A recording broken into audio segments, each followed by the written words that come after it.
ഉണ്ടല്ലേ. അസ്സലാമു അലൈക്കും. മൂന്നാമത്തെ ആയത്താണ് നമ്മൾ പകുതി എടുത്ത് വെച്ച്. ആ ആയത്തന്നെ ഒന്നുകൂടി ഓതിയോളി. അഊദു ബില്ലാഹി വത്തഖദൂ മിൻ ദൂനിഹി.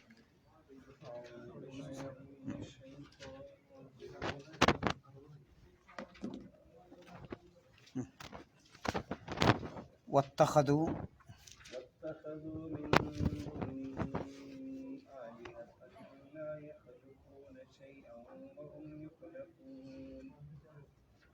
وهم يخلقون ولا يملكون لأنفسهم ضرا ولا نفعا ولا يملكون موتا ولا حياة ولا نشورا. തജ്വീദ് നമ്മൾ പറഞ്ഞതാണ്. ശ്രദ്ധിക്കാനുള്ളത് വത്തഖദു, വാവിൻ്റെ ശേഷമുള്ള അലിഫിന് ഉച്ചാരണം ഉണ്ടാവില്ല. കാരണം വസിലിൻ്റെ അംദയാണ്. വത്തഖദു എന്ന വാവിൻ്റെ ശേഷം മുദവ്വറായ സുക്കൂനുള്ള അലിഫ് കാണാം, അതിനും ഉച്ചാരണം ഉണ്ടാവില്ല. മിൻ ദൂനിഹി, ആ സാക്കിനായ നൂനിനെ എന്ത് ചെയ്യണം? ഇഖ്ഫാ ചെയ്യണം. ദൂനിഹി എന്നുള്ളത് 4 മുതൽ 6 ഖദർ വരെ നീട്ടി ഉച്ചരിക്കണം. കാരണം മദ് സിലത്തിൽ കുബ്ര എന്നാണ് അതിൻ്റെ പേര്. പിന്നെ ആലിഹത്തൻ എന്നുള്ള ഫതഹ് തൻവീനിനെ ലാമിലേക്ക് ഇദ്ഗാം ചെയ്യും, പക്ഷേ ഉന്നത്തുണ്ടാവില്ല. അപ്പോൾ ഓതേണ്ടത് ആലിഹത്തല്ല, അവിടെ മണിക്കാൻ പാടില്ല എന്നർത്ഥം. പിന്നെ യഖ്ലുഖൂന ഷൈഅൻ വ, അവിടെ ആ ഫതഹ് തൻവീനെ വാവിലേക്ക് ഇദ്ഗാം ചെയ്ത് ഓതണം. വഹും യുഖ്ലഖൂൻ, അവിടെ സ്റ്റോപ്പ് ആണ് ചെയ്യണതെങ്കിൽ വഹും യുഖ്ലഖൂൻ നീട്ടി ഓതണം. പിന്നെ വല യംലികൂന ലി അൻഫുസിഹിം, അവിടെ ആ നിർബന്ധമായിട്ട് ഉച്ചരിക്കണം. നൂനിനെ ഇഖ്ഫാ ചെയ്യണം. ദറം വല, അവിടെയും ആ ഫതായ് തൻബീനിനെ വാവിലേക്ക് ഇദ്ഗാം ചെയ്യണം, ഉന്നത്തോടു കൂടി പറയണം. നഫ്അം വല, അവിടെയും തദൈവ. വല യംലികൂന മൗതം വല, അവിടെ അതേപോലെ തന്നെ. ഹയാത്തം വ, അവിടെ അതേപോലെ തന്നെ. പിന്നെ വല നുശൂറ. ആയത്തെല്ലാവരും കൂടി ഒന്ന് ഓതിയേക്കാൻ. അഊദു ബില്ലാഹ്.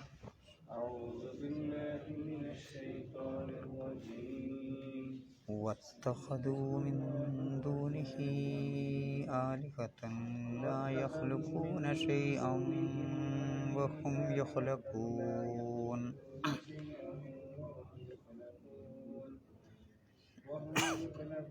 ولا يملكون لأنفسهم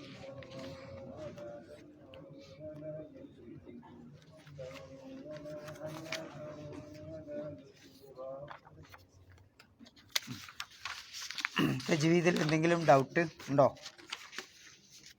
എന്തെങ്കിലും? നേരത്തെ പറഞ്ഞോളി. വത്തഖദു എന്താ? അവർ സ്വീകരിച്ചു. മിൻ ദൂനിഹി, അവന് പുറമെ, അള്ളാഹുവിന് പുറമെ. ആലിഹത്തൻ, ഇലാഹുകളെ, പല ദൈവങ്ങളെ, പരദൈവങ്ങളെ ഒക്കെ പറയാറുണ്ട്. ലാ യഖ്ലുഖൂന ഷൈഅൻ, ആ പരദൈവങ്ങൾ ഒന്നും തന്നെ സൃഷ്ടിക്കുന്നവരല്ല. വഹും യുഖ്ലഖൂൻ, അവരാവട്ടെ സൃഷ്ടിക്കപ്പെട്ടവരാണ് താനും. അള്ളാഹുവിൻ്റെ സൃഷ്ടികളാണ് എന്നർത്ഥം. അതുവരെയാണ് നമ്മൾ എടുത്തത്. വലാ യംലികൂന, അവർ ഉടമപ്പെടുത്തുന്നില്ല, അല്ലെങ്കിൽ അധീനപ്പെടുത്തുന്നില്ല. ലി അൻഫുസിഹിം, അവരുടെ സ്വന്തത്തിനു വേണ്ടി തന്നെ, സ്വന്തം നിലനിൽപ്പിന് വേണ്ടി തന്നെ അവർ ഉടമപ്പെടുത്തുന്നില്ല, അധീനപ്പെടുത്തുന്നില്ല. ലറൻ, ഒരു ഉപദ്രവത്തെ. വലാ നഫ്അൻ, ഒരു ഉപകാരവും സ്വന്തത്തിന് ചെയ്യാൻ തന്നെ, ഒരു ഉപദ്രവത്തെ തടുക്കാനോ ഒരു ഉപകാരം കൊണ്ടുവരാനോ സ്വന്തത്തിന് വേണ്ടി തന്നെ കൊണ്ടുവരാനോ അവർക്ക് സാധ്യമല്ല. വലാ യംലികൂന, അവർ അധീനപ്പെടുത്തുന്നില്ല. മൗതൻ, മരണത്തെ. വല ഹയാത്തൻ, ജീവിതത്തെയും. വല നുശൂറ, നുശൂറ പുനർജീവിതത്തെയും. ബഅസ്, അതാണ് നുശൂർ എന്നാണ്. പുനർജീവിതത്തെയും അവർ ഉടമപ്പെടുത്തുന്നില്ല. അവിടെ ലാ യഖ്ലുഖൂന ഷൈഅൻ വഹും യുഖ്ലഖൂൻ, അതൊക്കെ നമ്മൾ വിശദീകരിച്ചാണ്. ഇനി അള്ളാഹ് പറയുന്നത് വലാ യംലികൂന ലി അൻഫുസിഹിം, അവിടെ ശ്രദ്ധിക്കാനുള്ള ഒരു പദം ലി അംഫുസിഹിം എന്നതാണ്, ഗഹനമായ വാക്ക്. നമ്മളെ നാട്ടിൽ പറയാറുണ്ട്, ഞാനെന്നെ ഇരക്കുക, പിന്നെ ഇരുന്നോനെ ഇരക്കുക. നിങ്ങൾ അറിയും മലപ്പുറം ജില്ലയിലൊക്കെ. നിങ്ങളെന്താ പറയൽ നിങ്ങളുടെ നാട്ടിലൊക്കെ? കാരണം ഞാൻ തന്നെ യാചിച്ചടക്കുക, പിന്നെ നിങ്ങൾ എന്നോട് യാചിക്കുകയാണെന്ന് വെച്ചാൽ എനിക്ക് തന്നെ എൻ്റെ കാര്യം ചെയ്യാൻ കഴിയണില്ല, പിന്നെണ്ടോ മറ്റവൻ്റെ കാര്യം ചെയ്യാൻ സാധിക്കണ എനിക്ക് ഇല്ല. അതേ അർത്ഥത്തിനാണ് വലാ യംലികൂന ലി അംഫുസിഹിം, അവരുടെ സ്വന്തത്തിന് തന്നെ അവർ അധീനപ്പെടുത്തുന്നില്ല. ദർറ എന്ന് പറഞ്ഞാൽ ഉപദ്രവം തടുക്കാനുള്ളൊരു കഴിവ് അവർക്കില്ല. വലാ നഫ്അ, ഉപകാരം കൊണ്ടുവരാനും അവർക്ക് സാധിക്കുന്നില്ല. ഇങ്ങനെയുള്ള ആളുകൾക്ക് ഇബാദത്ത് ചെയ്യാൻ പറ്റുമോ എന്നതാണ് അതിലുള്ള ഉള്ളിലെ അർത്ഥം. അപ്പം ഇവിടെ ഇപ്പോൾ ഉദ്ദേശിക്കുന്നത് ബിംബങ്ങളുടെ കഴിവിനെ മാത്രം നിഷേധിക്കല്ല. ബിംബങ്ങൾക്കൊന്നും ചെയ്യാൻ സാധിക്കില്ല എന്നെല്ലാവർക്കും അറിയാം.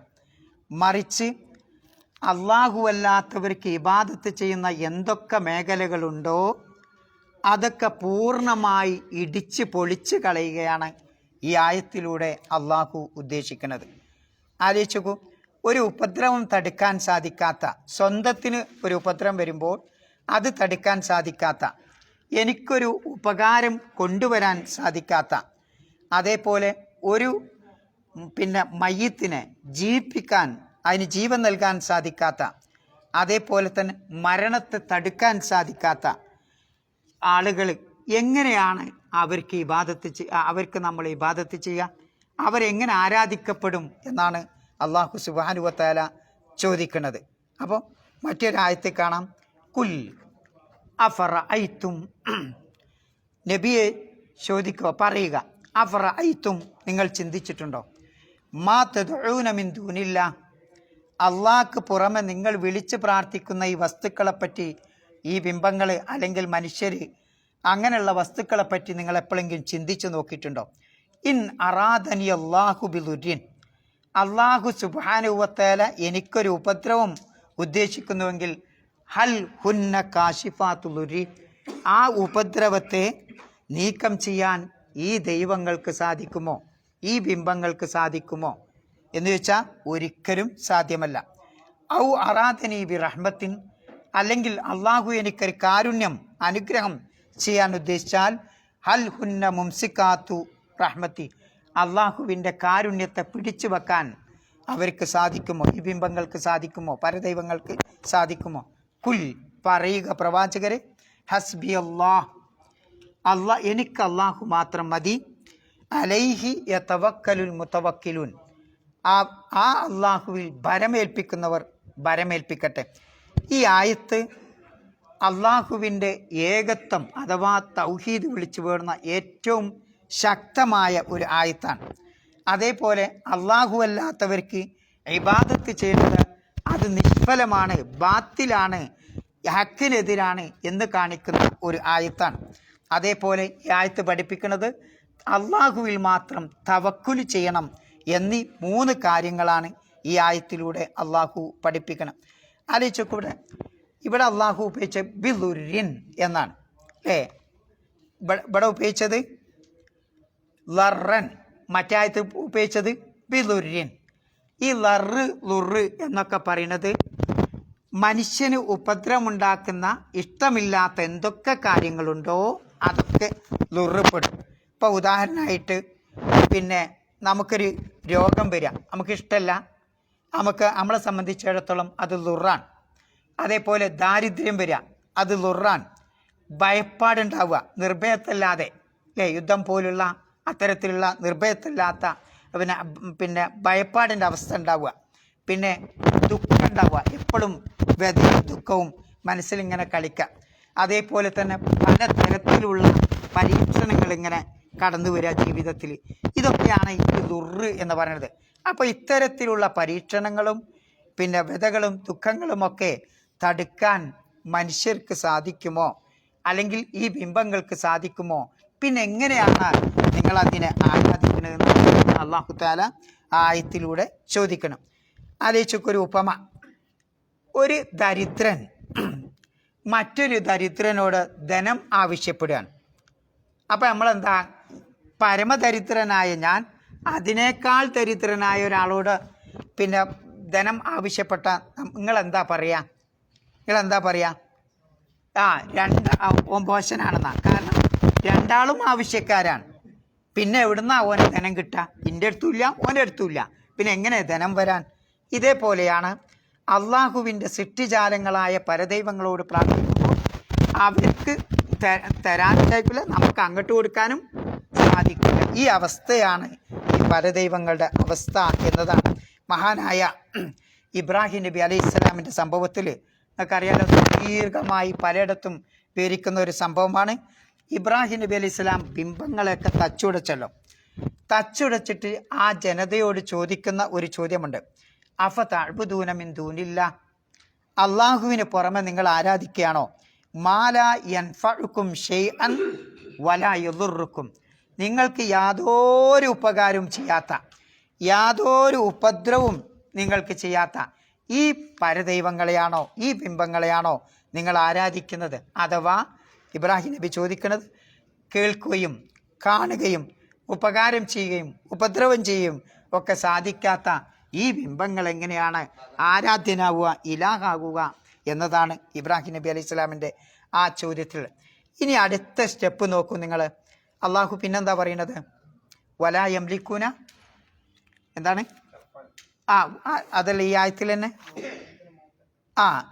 വലാ യംലിക്കൂന ലി അൻഫുസിഹിം ദർറൻ വലാ നഫ്അ. അത് കഴിഞ്ഞിട്ട് വലാ യംലിക്കൂന മൗതൻ. ആലോചിച്ച് നോക്കൂ നിങ്ങൾ, വളരെ ഗഹനമായ ഒരു വിഷയമാണ്. മരണത്തെ അധീനപ്പെടുത്താത്തവരാണ് അവർ. മരണം വരുമ്പോൾ അതിനെ ഇത് അള്ളണ്ട് എന്നുള്ളതിന്, അള്ളാഹു മാത്രമേ ആരാധിക്കപ്പെടാൻ അർഹനുള്ളൂ എന്നതിന് അള്ളാഹു ബുദ്ധിപരമായ തെളിവാണ് ആ കൊണ്ടുവന്നിട്ടുള്ളത്. എന്താണ് ഏറ്റവും വലിയ തെളിവ്? ലോകത്ത് എത്ര വലിയ മനുഷ്യനായാലും ആ മരണത്തെ തടുക്കാൻ ഒരു മനുഷ്യനും കഴിയില്ലല്ലോ. ആലോചിച്ച് നോക്കും, ഏതെങ്കിലും മനുഷ്യന് കഴിയോ? ഇല്ല, ഒരാൾക്കും കഴിയില്ല. എത്ര പഠിച്ച ഉന്നത ഡോക്ടറാണ് നമ്മൾ പറയുന്ന ആൾക്കും ആ ഡോക്ടർക്ക് മരണത്തെ തടുക്കാൻ കഴിയുമോ? ഇല്ല. എത്ര വലിയ രാജാവ്, ആ രാഷ്ട്രത്തിൻ്റെ പണം മുഴുവൻ അയാളുടെ കയ്യിലാണ്, ആ രാജാവിന് മരണത്തെ തടുക്കാൻ കഴിയുമോ? ഇനി നിങ്ങൾക്ക് വലിയൊരു ലോട്ടറി കിട്ടി, 1 കോടി കിട്ടി, അല്ലെങ്കിൽ 20 കോടി കിട്ടി, നിങ്ങൾക്ക് മരണത്തെ തടുക്കാൻ കഴിയുമോ? ഇല്ല. കഴിയുമോ? എത്ര സമ്പത്തുണ്ടായാലും, എത്ര വിദ്യാഭ്യാസം ഉണ്ടായാലും, എത്ര ഭൗതിക നേട്ടങ്ങൾ നമ്മുടെ ഉണ്ടായാലും, നമ്മൾ ഏത് പൊസിഷനിലിരുന്നാലും, ഏത് കസാരയിരുന്നാലും മരണത്തെ തടുക്കാൻ സാധിക്കില്ല.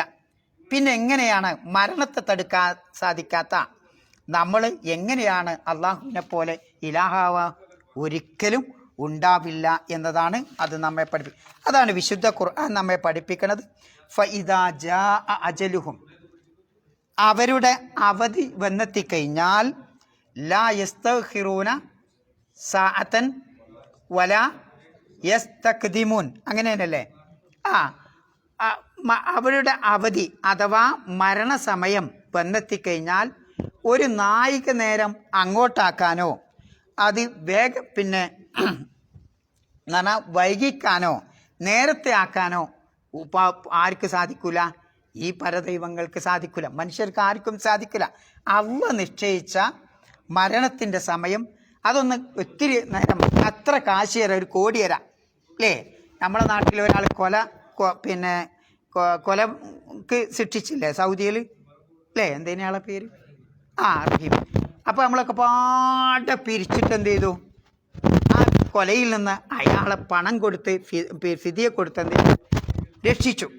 പക്ഷേ മരണത്തിൽ നിന്ന് അള്ളാഹു കണക്കാക്കിയ മരണത്തിൽ നിന്ന് രക്ഷിക്കാൻ കഴിയോ? ഭൂലോകത്തുള്ള മുഴുവൻ ആളുകളും പിരിവടത്തിയാൽ ഇല്ല, ഒരാൾക്കും സാധ്യമല്ല.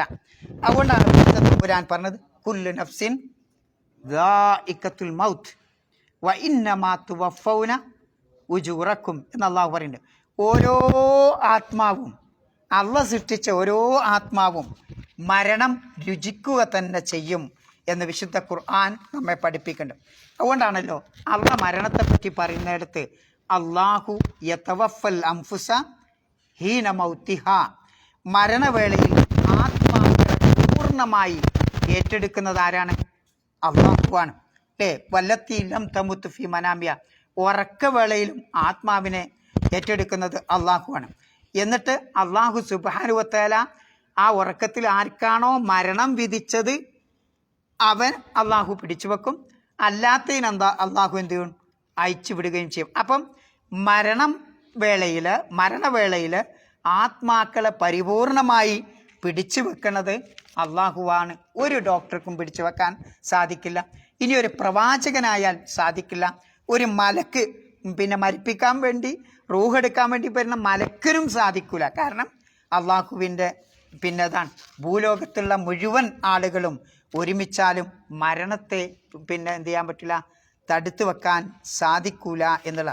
അപ്പം നോക്കിങ്ങൾ, അള്ളാഹ് ആരാധനയ്ക്ക് ഇബാദത്തിന് അർഹനാണ് എന്ന് അള്ളാഹു ബുദ്ധിപരമായ തെളിവ് കൊണ്ടുവരുന്നത് ഈ ജീവൻ എന്ന് പറയുന്ന ആ അവസ്ഥ, മരണം എന്ന് പറയുന്ന ആ അവസ്ഥ, അതാരാണോ നിങ്ങൾക്ക് നൽകിയത് ആ അള്ളാഹുവാണ് ഇബാദത്തിനർഹൻ എന്നാണ് അള്ളാഹു അതിലൂടെ സൂചിപ്പിക്കുന്നത്.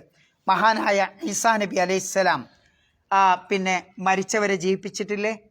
ഉണ്ട് അല്ലേ? ഈസാ നബി അലൈഹിസ്സലാം മരിച്ചവരെ ജീവിപ്പിച്ചിട്ടുണ്ട്. ഈസാ നബി അലൈഹിസ്സലാമിന് അള്ളാഹു എന്ത് കൊടുത്തിട്ടുണ്ട്? ഒരുപാട് മുഅ്ജിസത്തുകൾ നൽകിയിട്ടുണ്ട്. എന്തൊക്കെയാണത്? പാണ്ട് രോഗം സുഖപ്പെടുത്തുക, വെള്ളപ്പാണ്ട്. പിന്നെ എന്തേനു? ജന്മന അന്ധനായവരെ കാഴ്ച ശക്തി കൊടുക്കുക. അതേപോലെ അള്ളാഹ് പറയുന്നുണ്ട്, പിന്നെ വഹയിൽ മൗത്ത, ഈസാ നബി അലൈഹി സ്വലാം പറയുന്നുണ്ട്, വഹയിൽ മൗത്ത ബി ഇതിനില്ല, അള്ളാഹുവിൻ്റെ കൽപ്പന പ്രകാരം, ഇതിന് പ്രകാരം ഞാൻ മരിച്ചവരെ ജീവിപ്പിക്കും എന്ന് പറയുന്നുണ്ട്. അവിടെ ഈസാ നബി അലൈഹി സ്വലാം ജീവിപ്പിക്കണം എങ്ങനെയാണ്? റബ്ബിൻ്റെ കുദറത്ത് മൂലമാണ്, റബ്ബിൻ്റെ ഇതിന് മൂലമാണ്. അല്ല ഈസാ നബി അലൈഹി സ്വലാമിന് സ്വതന്ത്രമായി എല്ലാവരെയും ജീവിപ്പിക്കാൻ കഴിയോ? ഇല്ല. അത് ആ സമയത്ത് മാത്രമേ ഉണ്ടാകുള്ളൂ. അപ്പോൾ അള്ളാഹിൻ്റെ ശക്തി മൂലം, അള്ളാഹിൻ്റെ കുദറത്ത് മൂലമാണ് ഈസാ നബി അലൈഹി സ്വലാം മരിച്ചവരെ ജീവിപ്പിച്ചു എന്ന് പറയുന്നത്. എന്തിനാണത്? ജനങ്ങളെ പഠിപ്പിക്കാനാണ്. യഥാർത്ഥ സൃഷ്ടാവ് അള്ളാഹുവാണ്. മനുഷ്യരുദ്ദേശിക്കുമ്പോൾ അത് സാധ്യമല്ല എന്ന് ലോകത്തെ പഠിപ്പിക്കാനാണ് ആ കാലഘട്ടത്ത് ഈസാ നബി അലൈഹി സ്വലാമിന് അങ്ങനെ ഒരു മുഅ്ജിസത്ത് നൽകിയിട്ടുള്ളത് എന്നുള്ളതാണ്. അപ്പോൾ ആലോചിച്ച് നോക്കുങ്ങളെ, ഇനി അള്ളാഹു പറയുന്ന മറ്റൊരു വാക്കുണ്ട്. ഏതാണത്? മൗത്ത്, ഹയാത്ത്. നിങ്ങൾക്ക് സൂറത്ത് മുൽക്കിൽ ഒരു ആയത്ത് കാണാം. എന്താണത്? അല്ലദീ ഖലഖൽ മൗത്ത വൽ ഹയാത്ത ലിയബ്ലുവക്കും അയ്യുക്കും അഹ്സനു അമല. അങ്ങനെയല്ലേ? എന്താ അതിൻ്റെ അർത്ഥം? മരണത്തെയും ജീവിതത്തെയും സൃഷ്ടിച്ചവനത്രേ അവൻ. ആര്? അള്ളാഹു. എന്തിനാ സൃഷ്ടിച്ചത്? ലിയബ്ലുവക്കും, നിങ്ങളെ പരീക്ഷിക്കാൻ. അയ്യുക്കും അഹ്സനു അമല, ഏറ്റവും കുറ്റമറ്റ രൂപത്തിൽ, ഏറ്റവും നല്ലതായ രൂപത്തിൽ ആരാണ് പ്രവർത്തിക്കുന്നത്? നോക്കി നിങ്ങൾ, ആ ആയത്ത് നമ്മെ പഠിപ്പിക്കുന്ന ഒരുപാട് പാഠങ്ങളുണ്ട്. നമ്മൾ ചെയ്യേണ്ടത് കുറേ പ്രവർത്തിക്കല്ല. കുറേ പ്രവർത്തിക്കാൻ ഒരു മനുഷ്യനും കഴിയില്ല. എല്ലാ ആരാധനയും ചെയ്യാൻ ഒരാൾക്കും സാധ്യമല്ല. ചില ആളുകൾക്ക് ചിലപ്പം എല്ലാ നോമ്പൊന്നും എടുക്കാൻ കഴിയില്ല. ചില ആളുകൾക്ക് ചിലപ്പം പള്ളിയിൽ പോയി നിസ്കരിക്കാനും കഴിയില്ല. കാരണം ഊരുണ്ടാവില്ല, കാലുണ്ടാവില്ല, കൊണ്ടുപോകാൻ ആളുണ്ടാവില്ല, അങ്ങനെയൊക്കെ ഉണ്ടാവില്ലേ? അപ്പോൾ എല്ലാ ആരാധനയും ആ മുറപ്രകാരം ചെയ്യാൻ എല്ലാവർക്കും സാധിച്ചോളണമെന്നില്ല. മനുഷ്യർ വ്യത്യസ്തരാണ്. അപ്പോൾ അള്ളാഹ് പറയണെന്താ? നിങ്ങൾ കുറേ ചെയ്യാന്നില്ല, ചെയ്യണ ആ നമസ്കാരം അത് കുറ്റമറ്റ രൂപത്തിൽ. നമ്മൾക്കൊരു മനഃശാസ്ത്രമുണ്ട്. ഞാൻ അങ്ങനെ നോക്കും, ഞാൻ അവിടെ പോയി ഉംറ ചെയ്ത്, ഇത്ര തവാഫ് ചെയ്ത്, ഇത്ര വട്ടം ഉംറ ചെയ്ത്, ഒക്കെ അങ്ങനെ ഞാനിങ്ങനെ. ഇതെന്താ ചെയ്യാത്ത? അടുക്കണ്, എൻ്റെ അമലൊക്കെ ബാത്തിലായി. എന്താ അവിടെ പ്രശ്നം? എന്താ പ്രശ്നം? ഞാൻ നോക്കേണ്ടി എന്നെയാണ്. അയാൾ ചിലപ്പോൾ എന്നെക്കാട്ടിയും വേറെ കാര്യം ചെയ്യണ്ടാവും അല്ലേ? ഒരാളെ വണ്ടിയിൽ അവിടെ ഇങ്ങനെ എത്തിക്കുന്നുണ്ടാവും, നമ്മളറിയില്ല. അള്ളാഹു തആല അതായിരിക്കും അയാൾക്ക് കൊടുക്കുന്ന വലിയ സേവനം അല്ലേ? ആ സേവനത്തിന് വലിയ പ്രതിഫലം നൽകും. ഞാൻ ചിലപ്പോൾ ഉംറ ചെയ്തിട്ടുണ്ടാവും, ആക്കപ്പാടെ കാൽക്കുലേറ്റ് ചെയ്ത് വരുമ്പോൾ ഞാൻ ചെയ്തത് എന്തുണ്ടാവില്ല, മൈനസ് ആയിരിക്കും. അങ്ങനെ ഉണ്ടാവും.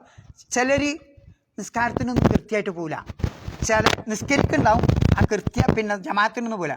പക്ഷെ അയാൾക്ക് ചിലപ്പോൾ ചില സ്വഭാവം ഉണ്ടാവും. അയാൾ ആരെ പിന്നെ എത്തീം കുട്ടികളുടെ തലോടുണ്ടാവും. രാവിലെ തന്നെ ചെന്നിട്ട് കുറേ എത്തീം കുട്ടികൾക്ക് വേണ്ട ഇതൊക്കെ നൽകുന്നുണ്ടാവും. നമ്മളാരും അറിയില്ല. പരലോകത്ത് ചെല്ലുമ്പോൾ ഈ മനുഷ്യനാവും ചിലപ്പോൾ എന്നേക്കാൾ മുന്നിൽ അല്ലേ നിസ്കാരത്തിൽ. അപ്പം നോക്കി നിങ്ങൾ, ഇവിടെ വിഷയം എന്താ? എൻ്റെ മനഃശാസ്ത്രമാണ്. ഓനൊന്നും എൻ്റെ അത്ര ചെയ്തിട്ടില്ല, ഓനൊന്നും ഞാൻ പ്രവർത്തിക്കണ അത്ര ഒരിക്കലും എൻ്റെ മനസ്സിലോ നിങ്ങളുടെ മനസ്സിലോ ഇങ്ങനെ ഒരു ഇത് പാടില്ല. അത് അഹങ്കാരത്തിൻ്റെ തുടക്കമാണ്, അഹംഭാവത്തിൻ്റെ തുടക്കമാണ്, അനാനീയത്തിൻ്റെ തുടക്കമാണ്. ഇതുണ്ടായാൽ അതാണ് കിബിർ എന്ന് പറയുന്നത്. ഇത് ആ കിബിറിൻ്റെ തുടക്കം. അത് ഉണ്ടായാൽ എൻ്റെ പ്രവർത്തനമൊക്കെ എന്താവും? മൻ കാന ഫീ ഖൽബിഹി മിസ്കാല ദർറത്തിൻ മിൻ കിബ്ർ, എന്താ ഒരു അണുമണിത്തൂക്കം കിബിറുണ്ടായാൽ സ്വർഗത്ത് പ്രവേശിക്കും. നിങ്ങൾ അല്ലേ, അയാളുടെ അമലൊക്കെ ബാത്തിലാവനത് കാരണം. അപ്പം നമ്മൾ വളരെ ശ്രദ്ധിക്കണം. ഞാനിങ്ങനെ നോക്കിയിട്ട് ഞാൻ ചെയ്യണമെന്നോ ചെയ്യണില്ലല്ലോ എന്നൊരിക്കലും ആ മനോഭാവം തന്നെ നമ്മൾ ഒഴിവാക്കണം. അതുകൊണ്ട് അല്ലാഹു തആല അയ്യുക്കും അഹ്സനു അമല, ചെയ്യുന്ന പ്രവൃത്തി. ഇപ്പം നമ്മൾ ഭൗതികമായിട്ടൊരു പണി ഇപ്പം ചെയ്യാം, ഞാൻ എൻ്റെ ജോലിയാണ്, അത് കൃത്യമായിട്ട് ചെയ്യാം, അത് കൃത്യമായിട്ട് ചെയ്യാം. ഓനവിടെ വെറുതെ എങ്ങനെ ഇരിക്കില്ല, അതൊന്നും ഞാൻ നോക്കേണ്ട ആവശ്യമില്ല. ഞാൻ എന്നെ ഏൽപ്പിച്ച ഡ്യൂട്ടി അഹ്സനു അമല, ഏറ്റവും കുറ്റമറ്റ രൂപത്തിൽ കൃത്യമായിട്ട് ചെയ്യാം. അവനാണ് എന്ന് പരീക്ഷിക്കാനാണ് അല്ലാഹു തആല എന്ത് നൽകിയത്? ജീവിതവും മരണവും നൽകിയിട്ടുള്ളത്. അപ്പം ഈ ഐഹിക ജീവിതം എന്ന് പറയുന്നത് സ്ഥിരവാസത്തിൻ്റെ കേന്ദ്രമല്ല, ഒരു പരീക്ഷ ആൾ പോലെയാണ്. പരീക്ഷ ആളിൽ പോയിരിക്കുമ്പോൾ എന്താ അവസ്ഥ? നിങ്ങൾ പരീക്ഷയ്ക്ക് പോയിരുന്ന എന്താ അവസ്ഥ? QHLസിൻ്റെ പരീക്ഷയ്ക്ക് നിങ്ങൾ ഇരിക്കുകയാണ്, എന്തായിരിക്കും? എത്ര നേരം ഇരിക്കും നിങ്ങൾ അവിടെ? എത്രയും പെട്ടെന്ന് ആ ക്വസ്റ്റ്യന് ഉത്തരം എഴുതിയിട്ട് വേഗം പോകും നിങ്ങൾ. അവിടെ എങ്ങനെ ഇരിക്കും നിങ്ങൾ? ഇല്ല, അരമണിക്കൂറോ 1 മണിക്കൂറോ ഇരിക്കും.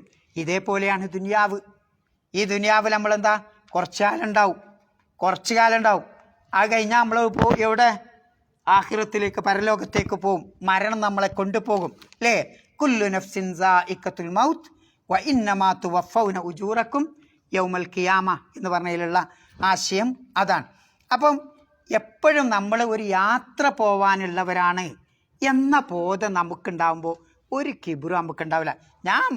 ഞാൻ ഈ സ്ഥാപനത്തിൽ എന്തല്ല സ്ഥിരവാസിയല്ല, എന്നല്ലെങ്കിൽ നാളെ പോകേണ്ടി വരും, നാളെ എന്തായാലും പോകേണ്ടി വരും എന്ന ബോധം ഉണ്ടാകുമ്പോൾ എന്തുണ്ടാവും? ആ കിബിറായിട്ട് പോയിട്ട് വിനയം അങ്ങോട്ട് വരും എന്നുള്ളതാണ്. അപ്പം യഥാർത്ഥ സൗഭാഗ്യവാൻ എന്ന് പറയുന്നത് ദുനിയാവിൽ നിന്ന് പിന്നെ പുറപ്പെട്ട് എങ്ങനെ പുറപ്പെടണം? അള്ളാഹുവിൻ്റെ തൃപ്തി നേടിക്കൊണ്ട് ദുനിയാവിൽ നിന്ന് പുറപ്പെടുന്നവനാണ് യഥാർത്ഥ സൗഭാഗ്യവാൻ. ഈ ദുനിയാവ് എന്ന് പറയുന്നത് നമ്മുടെ ദായിമായ സ്ഥിരവാസത്തിൻ്റെ സ്വദേശമല്ല, ഇത് കേവലം ഒരു ചെറിയ സ്റ്റേഷൻ മാത്രമാണ് എന്നതാണ് നാം മനസ്സിലാക്കുന്നത്. മഹാനായ നൂഹ് നബി അലൈഹി സ്വലാം ആലോചിക്കുക, 950 വർഷത്തിലധികം കാലം ജീവിച്ചിട്ടുണ്ട് ആര്? നൂഹ് നബി അലൈഹി സ്വലാം. ആ നൂഹ് നബീനോട് ഈ ഐഹിക ജീവിതത്തെപ്പറ്റി ആളുകൾ ചോദിച്ചപ്പോൾ പറഞ്ഞത്, ഒരു ഗേറ്റിലൂടെ ഞാൻ അങ്ങനെ കടന്നു വന്നു, മറ്റൊരു ഗേറ്റിലൂടെ ഞാൻ പോവുകയും ചെയ്തു. അത്രേ ദുനിയാവിന് വില കൽപ്പിച്ചിട്ടുള്ള ആര്? മഹാനായ നൂഹ് നബി അലൈഹി സ്വലാം. നമ്മൾ എത്ര കാലം ജീവിച്ചാലും, നൂഹ് നബി ഇത്രയൊക്കെ ജീവിച്ചിട്ട് നമ്മൾ അത്രയും ജീവിക്കില്ല അല്ലേ? അത്രയൊക്കെ ജീവിച്ചിട്ടും ദുനിയാവിനെ പരലോകവുമായി ബന്ധപ്പെടുത്തുമ്പോൾ വളരെ തുലോം കുറവാണ് എന്നുള്ളത്. അതുകൊണ്ടാണ് മഹാനായ ഇബ്നു ഉമർ റളിയല്ലാഹു അൻഹു, അബ്ദുല്ലാഹ് ബിൻ ഉമർ റളിയല്ലാഹു അൻഹുവിൻ്റെ ആ മങ്കിബ് തോള് പിടിച്ചിട്ട് റസൂലുള്ളാഹി സ്വല്ലല്ലാഹു അലൈഹി വസല്ലം അദ്ദേഹത്തിന് ഒരു ഉപദേശം കൊടുക്കുന്നുണ്ട്. കുൻ ഫിദ്ദുന്യ കഅന്നക ഗരീബ് ഔ ആബിറു സബീൽ. നീ ദുനിയാവിൽ എന്താവണം? ഒരു പരദേശിയെപ്പോലെ ആവണം, വിദേശിയെപ്പോലെ അല്ലേ? നമ്മളിവിടെ ഒന്നും ഉണ്ടാവുമോ? നാട്ടിൽ പോകണം എന്ന് ചിന്തല്ലേ? അതേപോലെ ഔ ആബിറു സബീൽ, അല്ലെങ്കിൽ ഒരു വഴിയാത്രക്കാരനെ പോലെ. ആ വഴിയാണ് മുറിച്ചേർന്ന പോവും അല്ലേ? അതുകൊണ്ടാണ് ഇബ്നു ഉമർ റളിയല്ലാഹുവിന് എപ്പോഴും പറയാറുണ്ടായിരുന്ന വാക്ക്, ഇതാ അംസൈത്ത ഫലാ തന്തളിരി സബാ. വൈകുന്നേരമായാൽ പുലർച്ചെ വരുമോ സബാഹ് വരുമോ എന്ന് നമ്മൾ പ്രതീക്ഷിക്കേണ്ട. അതേപോലെ പുലർച്ചെ വന്നാൽ വൈകുന്നേരമാകുമോ എന്ന് നമ്മൾ ഇതാണ് ദുനിയാവ്. അപ്പം ഇനി മരണം വന്നു കഴിഞ്ഞാൽ ഒരു അനീതി മരണം കാണിക്കൂല.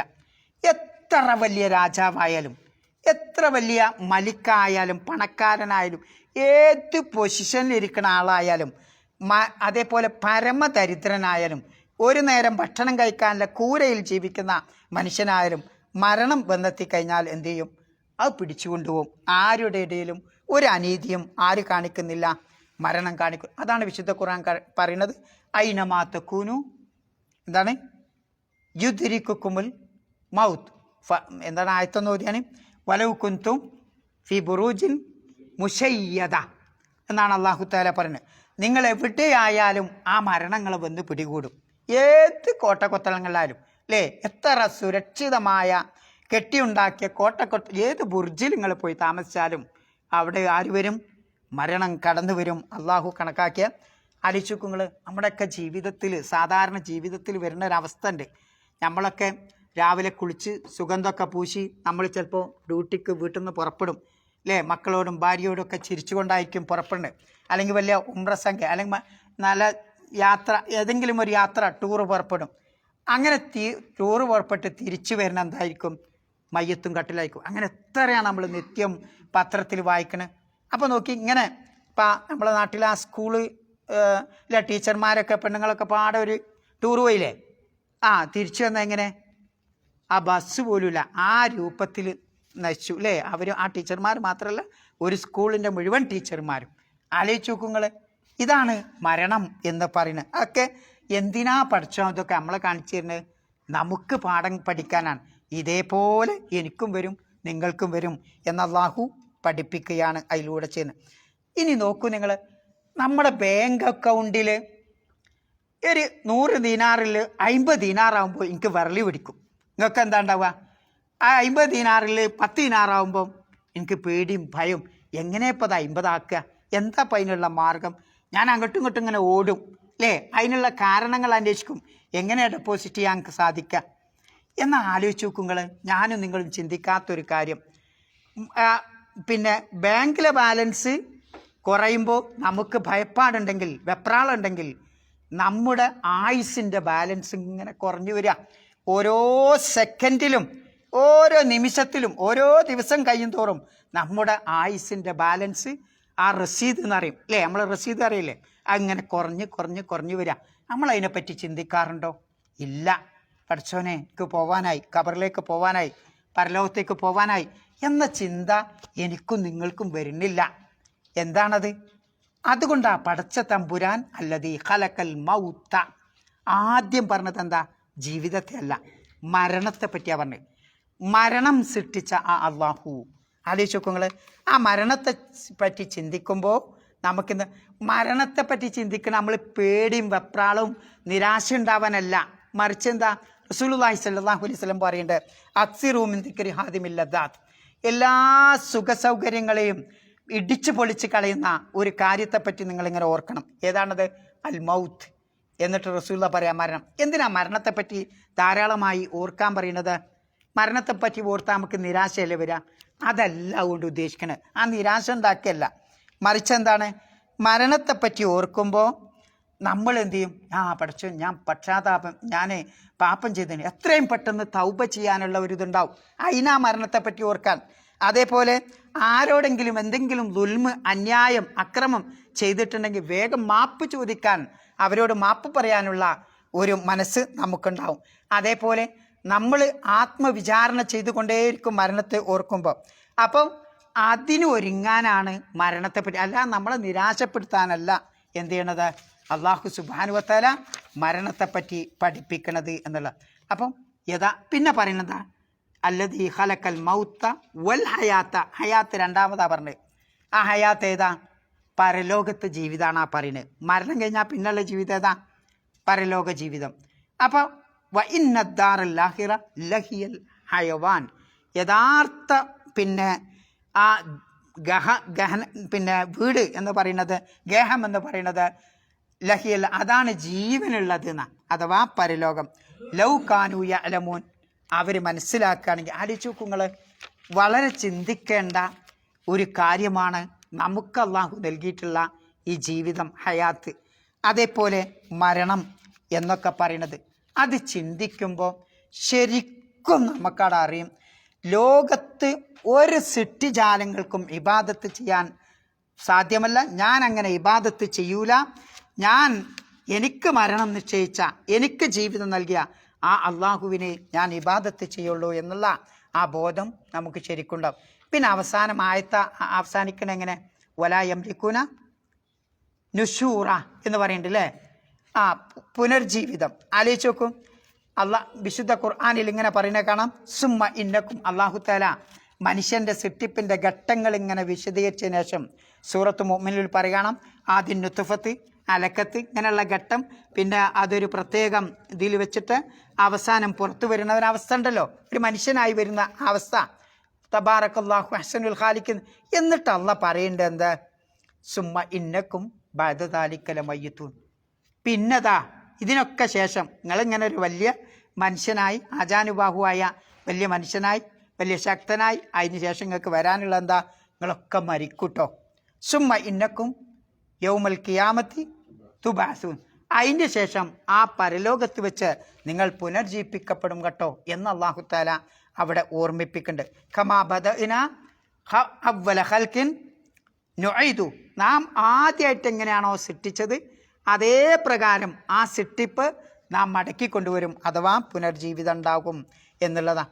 അല്ലാഹു സുബ്ഹാനഹു വ തആല 100 വർഷം ജീവിച്ച ഒരാളെ മരിപ്പിച്ചിട്ട് 100 വർഷം മരിപ്പിച്ചിട്ട് ജീവിപ്പിച്ച ഒരാളുടെ കഥ എവിടെ പറയണത്? സൂറത്ത് ബക്കറയിൽ കാണാം. ആയത്തുങ്ങൾക്ക് ആർക്കും അറിയോ? സൂറത്ത് ബക്കറയിലെ 250 ചില്ലാനം നിങ്ങൾ നോക്കേണ്ടി, അവിടെ ആ ഭാഗത്താണ് അത് ഉള്ളത്. അവിടെ നിങ്ങൾ മറിച്ചു നോക്കുക. ഒരു വലിയ ആയത്താണ്. ഒരു ഗ്രാമത്തിലൂടെ നടന്നു പോകുന്ന ഒരു മനുഷ്യൻ്റെ അവസ്ഥ. അയാൾ ആ ഗ്രാമം ആകെ പിന്നെ മേൽക്കൂരയിൽ തകർന്ന് കിടക്കുകയാണ്. യുദ്ധത്തിലൊക്കെ തകർന്ന കുഴപ്പം ആകെ പൊളിഞ്ഞെടുക്കണം. അതിലൂടെ ഇങ്ങനെ പോവാണ്. അപ്പോൾ അയാൾ ചോദിക്കുകയാണ്, ഈ തകർന്ന ഈ നിർജീവമായ ഇവരൊക്കെ ഇനി ആരാണ് ജീവിപ്പിക്കുക എന്ന് അയാൾ ചോദിക്കാൻ. അപ്പോൾ അല്ലാഹു തആല എന്ത് ചെയ്തു? ആ ചോദിച്ച മനുഷ്യനെ തന്നെ 100 വർഷം മരിപ്പിച്ചു, അയാൾക്ക് മരണം നൽകി. പിന്നീട് അല്ലാഹു സുബ്ഹാനഹു വ തആല എന്ത് ചെയ്തു? അയാളെ പുനർജീവിപ്പിക്കുകയുണ്ടായി എന്നുള്ളതാണ്. എന്നിട്ട് അല്ലാഹു ചോദിക്കുന്ന ഒരു ചോദ്യമുണ്ട്. ആ മനുഷ്യനെ പുനർജീവിപ്പിച്ചിട്ട് ചോദിക്കണം, കം ലബിസ്ത, ഇനി എത്ര കാലമാണ് ജീവിച്ചത്? ആ മനുഷ്യൻ പറയാണ്, ഖാല ലബിസ്തു യൗമൻ ഔ ബഅദ യൗം, ഒരു ദിവസമോ അല്ലെങ്കിൽ ഒരു ദിവസത്തിൻ്റെ ഏതാനും ഭാഗം. ഖാല അല്ലാഹു തആല പറയാണ്, ലബിസ്ത മിഅത ആം, ഇനി 100 വർഷക്കാലം പിന്നെ മരിച്ചു കിടന്നിട്ടുണ്ട്. അതിന് തെളിവായി പറയണ എന്താ? ഫൻദുർ ഇലാ ത്വആമിക വ ശറാബിക, നിന്റെ ഭക്ഷണവും നിന്റെ പിന്നെ പാനീയവും അതിനൊന്നും മാറ്റം വന്നിട്ടില്ല. ലം യതസന്ന വൻദുർ ഇലാ ഹിമാരിക്, നിന്റെ കഴുത, നീ ഉപയോഗിച്ച വാഹനമായി ഉപയോഗിച്ച ആ കഴുത, അതിൻ്റെ പാർട്സുകളൊക്കെ ഇങ്ങനെ ചിന്നിപ്പിതറി കിടക്കുന്നുണ്ട്. അപ്പോൾ അത്രയും വർഷം അയാളെ മരിപ്പിച്ചിട്ട് അല്ലാഹു സുബ്ഹാനഹു വ തആല അയാളെ പുനർജീവിപ്പിക്കുകയാണ്.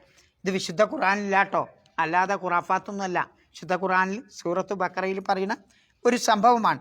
എന്തിനാ അയാളെ പുനർജീവിച്ച്?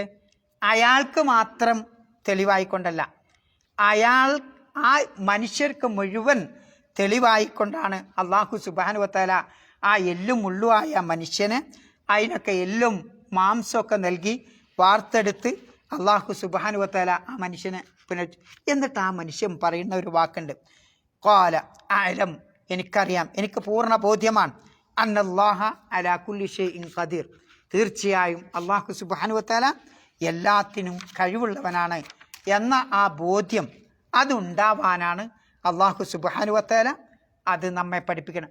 പ്രവാചകൻ തിരുമേനിയുടെ ഹദീസിൽ ഇത് കാണാം അല്ലേ? നബി സല്ലല്ലാഹു അലൈഹി വസല്ലമ മഹാനായ സ്വഹാബി അബ്ദുല്ലാഹ് ബിൻ അബ്ബാസ് റളിയല്ലാഹു അൻഹുയോട് പറയുന്നത് കാണാം, വഅലം അന്നൽ ഉമ്മത ലൗ ഇജ്തമഅത് അലാ അൻ യൻഫഉക ബിശൈഇൻ ലൻ യൻഫഉക ഇല്ലാ ബിശൈഇൻ ഖദ് കതബല്ലാഹു ലക് എന്ന് പറയുന്നുണ്ട് അദ്ദേഹത്തോട്. സമൂഹം, ജനങ്ങൾ മുഴുവൻ ഒരുമിച്ച് കൂടിയിട്ട് എന്തെങ്കിലും ഒരു ഉപകാരം, ഒരു ചെറിയ ഉപകാരം ചെയ്യണമെന്ന് അവർ പിന്നെ ഉദ്ദേശിച്ചാൽ അവർക്ക് അള്ളാഹു രേഖപ്പെടുത്തിയത് കണക്കാക്കിയതല്ലാത്ത ഒരു ഉപകാരം ചെയ്യാൻ സാധിക്കില്ല. അതേപോലെ ഒരു തിന്മ ചെയ്യണം എന്ന് ഉദ്ദേശിച്ചാൽ അള്ളാഹ് കണക്കാക്കിയതല്ലാതെ അവർക്ക് ചെയ്യാൻ സാധ്യമല്ല എന്ന് പറയുന്നു.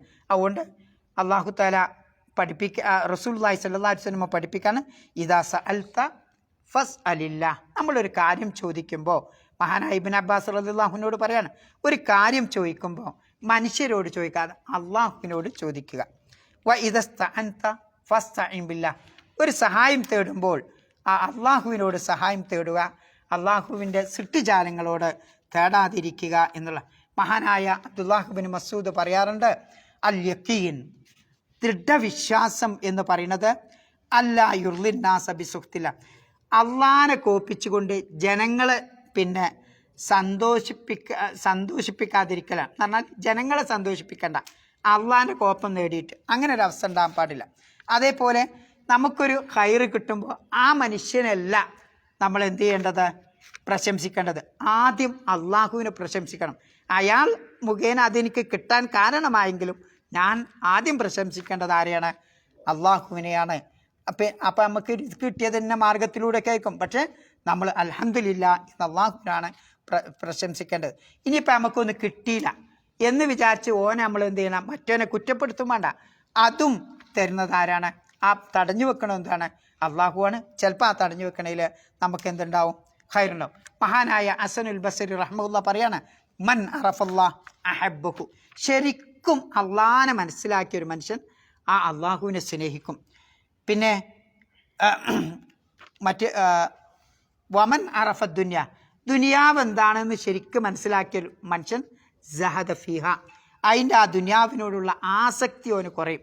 ദുനിയാവിനോട് വലിയ ആഗ്രഹമൊന്നും ഉണ്ടാവില്ല. ശരിക്കും ദുനിയാവിന് നമുക്കിപ്പോൾ എന്താ ദീനാറിനോടുള്ള അങ്ങേറ്റത്താ, മറ്റോനൊന്ന് കിട്ടുമ്പോഴത്തേന് എൻ്റെ കണ്ണിൽ വെള്ളം അല്ലേ, എനിക്ക് ഉറക്കം വരുന്നില്ല, തല ചൊറിഞ്ഞിട്ട് ഭ്രാന്താ. എന്താ കാരണം? ദുനിയാവിനോടുള്ള എൻ്റെ ആസക്തിയാണ്. അതെനിക്ക് കിട്ടണം എന്ന ആസക്തിയാണ്. അതാ ശരിക്ക് അള്ളാഹിനെ മനസ്സിലാക്കിയാൽ അള്ളാഹിനെ ഇഷ്ടപ്പെടും, ദുനിയാവിനെ മനസ്സിലാക്കിയാൽ ദുനിയാവിനോടുള്ള ആസക്തി ഇല്ലാതെയായി പോകും എന്നുള്ളത്. അപ്പോൾ ഇതിൽ നിന്നൊക്കെ പഠിക്കേണ്ട ഒരു കാര്യം, നമ്മളെപ്പോഴും ആശ്രയിക്കേണ്ടത് നമ്മുടെ സമ്പത്തിനെയല്ല, നമ്മുടെ സ്ഥാനമാനങ്ങളെയല്ല, നമ്മളെ പിന്നെ വലിയ സ്വാധീനമുള്ള ആളുകളെ, മന്ത്രിമാരെ പോലുള്ള അവരൊന്നുമല്ല നമ്മൾ ആശ്രയിക്കേണ്ടത്. മറിച്ച് നമ്മുടെ ജീവിതത്തിൽ ഏത് നിമിഷത്തിലും എന്തുവരും? മരണം കടന്നു വരും. അതേപോലെ രോഗം കടന്നു വരും. ആ രോഗവും മരണവും കടന്നു വരുമ്പോൾ ഈ പറയുന്ന ആർക്കും സമ്പത്തിന് നമ്മെ രക്ഷിക്കാൻ സാധിക്കില്ല. നമ്മളിരിക്കുന്ന പൊസിഷൻ, മനാസിബ് എന്ന് പറയാം അറബിയിൽ, അതിനെ നമ്മളെ രക്ഷിക്കാൻ സാധിക്കില്ല. അതേപോലെ സക്കറാത്തുൽ മൗത്തിൻ്റെ അവസരത്തിൽ ആ മരണത്തെ തടുക്കാനും ഈ പണത്തിനോ ഈ ആളുകൾക്കോ സ്വന്തം കുടുംബക്കാർക്ക് പോലും സാധിക്കില്ല എന്നുള്ളതാണ്. അപ്പോൾ സഹോദരന്മാരെ, യഥാർത്ഥത്തിൽ പിന്നെ നമ്മൾ മനുഷ്യൻ എന്ന് പറയുന്നത് ഒരു പിന്നെ ബോട്ട് പോലെയാണ്. എന്താ ഈ ബോട്ടിൻ്റെ ഇത്? തിരമാലകൾക്ക് മുകളിലുള്ള ആ ബോട്ട് പോലെയാണ്. എന്താ ആ ബോട്ടിൻ്റെ പ്രത്യേകത? ആട്ടും ഇങ്ങോട്ടും ഇങ്ങനെ ചാഞ്ഞിരിക്കും അല്ലേ?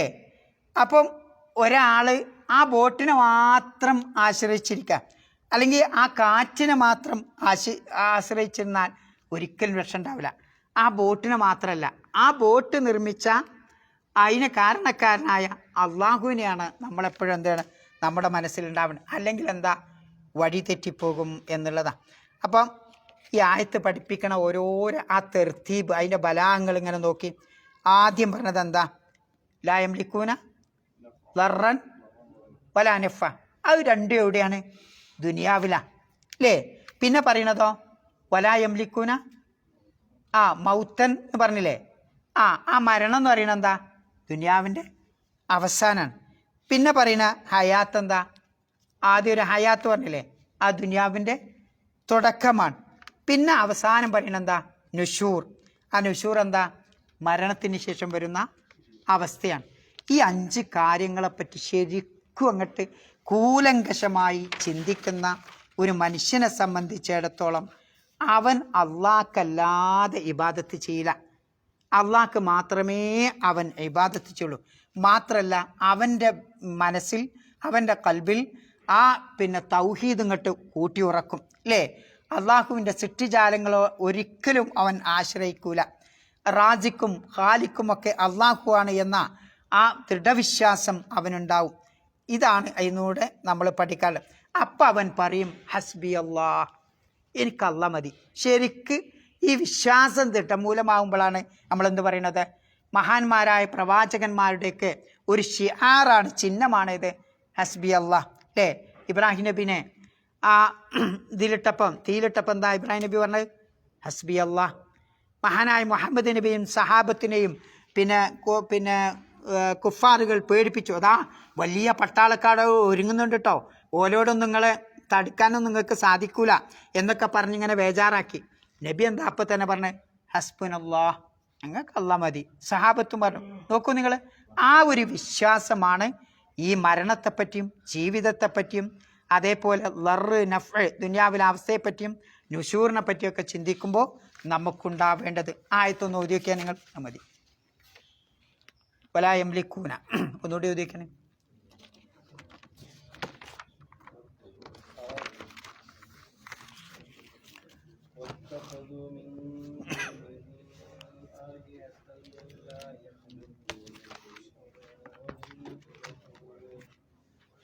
وهم يخلقون ولا يملكون لأنفسهم ضرا ولا نفعا ولا يملكون موتا ولا حياة ولا نشورا. مدي. سبحانك اللهم وبحمدك أشهد أن لا إله إلا أنت أستغفرك وأتوب إليك.